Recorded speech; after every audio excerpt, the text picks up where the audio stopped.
इस क्वेश्चन में है रोप ऑफ मास 2 किलोग्राम। ये खुद रोप का भी मास यहाँ पे है और एक इससे 1 किलोग्राम का एक बॉडी को हैंग भी किया हुआ है एक रोप के हेल्प से। तो ये जो रोप है ये रोप अलग है और ये एक अलग से स्ट्रिंग है, ये मासलेस है। ये रेड वाला जो है ये मासलेस है, राइट। तो इस पे जो हैवी रोप है जिसका खुद का मास है उस पे इस पॉइंट पे पूछ रहा है टेंशन कितना है, यानी इसके आगे के मॉलिक्यूल्स इस पॉइंट के पीछे के मॉलिक्यूल को कितने फोर्स से ऐसे खींच रहे होंगे, इसी से टेंशन आता है रोप में। तो ये 30 सेंटीमीटर है तो इसके इधर का मास कितना होगा, तो ये टोटल रोप का लेंथ 1 मीटर का है और टोटल मास 2 kg है। तो मास अपॉन लेंथ करने से मिल जाएगा मुझे मास पर यूनिट लेंथ, यानी 2/1। तो ये 2 kg पर मीटर, ये मास पर यूनिट लेंथ हुआ। तो हमारे पास लेंथ कितना है इधर 30 सेंटीमीटर ही है, यानी 0.3 मीटर है। तो चूँकि 1 मीटर का 2 kg मास है तो 0.3 मीटर का मास होगा 0.3 into 2 which is equal to 0.6। तो 0.6 kg मास है। कितने का मास है, इतने रोप का, इतना सा रोप का मास है 0.6 किलोग्राम। अब सबसे पहले इसका एक्सेलरेशन निकालेंगे टेंशन फाइंड करने के लिए। फर्स्ट प्रोसेस क्या है कि पूरे को एक सिस्टम लेकर और एक्सेलरेशन फाइंड कर लेते हैं। तो एक्सेलरेशन का फॉर्मूला होता है net force acting by total mass of system. तो नेट फोर्स कितना लग रहा है इस पर, तो इस साइड में 40 न्यूटन लग रहा है और इस साइड में 1 kg है नीचे की तरफ ऐसे। तो इसका mg फोर्स अगर लें तो 1 इंटू 10 न्यूटन का फोर्स लग रहा है।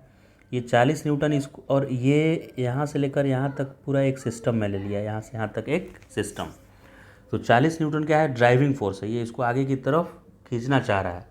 और ये 10 न्यूटन अपोजिट साइड में लग रहा है, यानी ये मोशन को अपोज कर रहा है। तो इस पर नेट एक्सटर्नल फोर्स हो जाएगा 40 माइनस 10, 40 न्यूटन इधर की तरफ और 10 न्यूटन अपोजिट साइड में।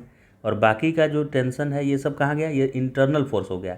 एक्सटर्नल तो mg एक्सटर्नल है क्योंकि अर्थ mg फोर्स एक्सर्ट कर रही होगी यहाँ, और ये 40 न्यूटन एक्सटर्नल फोर्स है। तो 40 माइनस 10 ये एक्सटर्नल फोर्स हो गया। और टोटल मास कितना होगा, तो 1 किलोग्राम इसका मास जो ब्लॉक है यहाँ पे, और ये रोप पूरा का पूरा रोप 2 kg का है। तो टोटल मास 2 + 1 3 आया टोटल। तो फोर्स बाई मास किए तो 30/3 करने से 10 मीटर पर सेकेंड स्क्वायर, यानी ये पूरा रोप 10 मीटर पर सेकेंड से इस डायरेक्शन में मूव कर रहा होगा।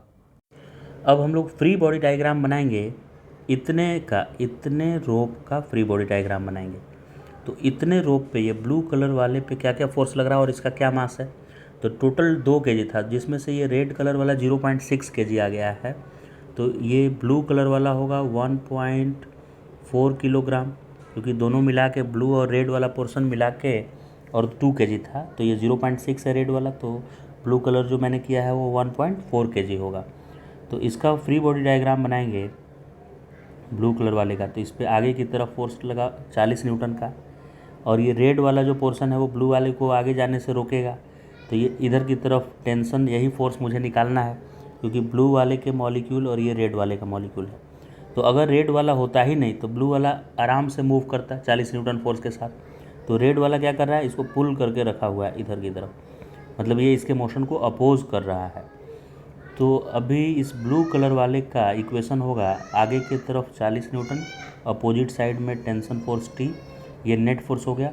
और जो मूव करता है उसके लिए नेट फोर्स बराबर होता है मास इंटू एक्सेलरेशन। मास इसका है 1.4 kg और एक्सेलरेशन अभी अभी पूरे सिस्टम का आया था 10, तो 10 यहाँ पे लिख दिए। तो 40 minus T equals to 1.4 into 10 14।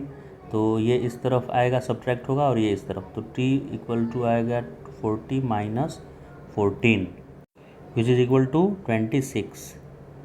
तो टेंशन 26 आ गया। तो सेकेंड ऑप्शन करेक्ट है।